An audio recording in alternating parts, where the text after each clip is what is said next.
अस्सलाम वालेकुम आज बनाओ अस माज कोफ्ते सुन त्रोस नदर तो बे अलव यह सुन गसान वारिया मजेदार खास कर अमुक रस वारिया म्यूट आसान तो अत सती बत खार खेन तो वमे तुह अजुक सुन पसंद पकू करो शुरू बह गोस बाजार तो अत ओनुम यह मथ यह 600 ग्राम यानी 1 किलो अलावे पहम यह मथ तो न्यामि मज दगहोन यह सही पे इत कन रिस्तन बापत मथ दगान यिथे कन दगहोन तुम हेकिव यह कन पे दगित मगर न्यामि मज तह असल दगन अत लगान मेहनत हना ज्यादा पहम प्रानो वोनमुत कि अगर कुन चीज़स मेहनत करो सो काम गसान असल तो यह मथ तैयार कर कड़ बह ये प्लेटस पे तो मे नदर अनमित कम तम ये नदर तम थे मे गो साफ कर पत यमन खांड कड़ित तो अथ न्यामि मज दगहोक यम करो मिहीन वो चटने हिश अमे पत त्रो मथ ये नदर चटने सती तो दिमो यमन नदरन सत दग दग दगहोक तुत काल यूत काल यम सारी नदर ये मथ सत पूर पे रलन यह गि वन सफेद यह मथ जन त्रो अत चरब अमे पत न्यू मे यह बोड़ हूँ शीशु बान तो यह मथ त्रो मे अथ मजी तो बेम ठूल अम अके फुटरावन तो रलावन अथ सती तो ये त्रा बह ये कॉर्न फ्लोर 2 चमचे कॉर्न फ्लोर ऑप्शनल तो हेकि अम बगैर तह बन अम सह दड़र बे त्रा बह यह बड़ाल अमुक ब्योल बे त्रोस यह दानवल पाउडर 1 चमचे बे त्रोस यह वजल मर्चवांगन पाउडर 1 चमचे बे त्रोस बदान पाउडर 1 चमचे बे त्रोस नून चमचे 1 तो अमे पत रलावन असल पे यह सोरे मसाल गि मथ सत पूर पे रलन यह ठूल तह रल अथ सती तो वुचान किस मस गई तैयार जन दज यह कन पे तो अमे पत थवन 5-10 मिनट साइडस कुन 5-10 मिनट गसित कर बह अत गोनथ अदर आब सत तो लागो वन कुफ्त बनावन इत कन रिस्त बनावान बिल्कुल बनावो इथे कन बड़ बड़ कुफ्त साइज थवो पन्ने हिसाब लकट बड़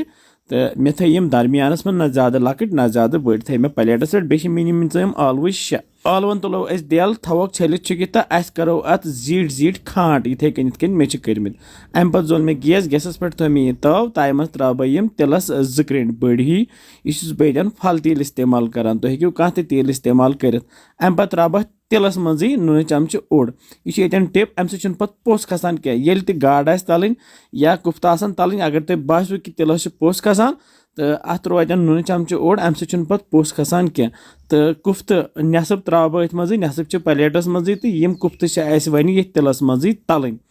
वो ज्यादा जालहोक क्या हल्क लाइट ब्राउन गसन तो कड़क बह ये शीशु बानस मज तो त्रोस ब्या लिव तो करहोन यह तैयार तो यम थवोक फिलहाल साइडस मज तो ये तिलस मज तलहोक यम अलव यम गोथी खाट कर थमच अमे पत तलहोक यम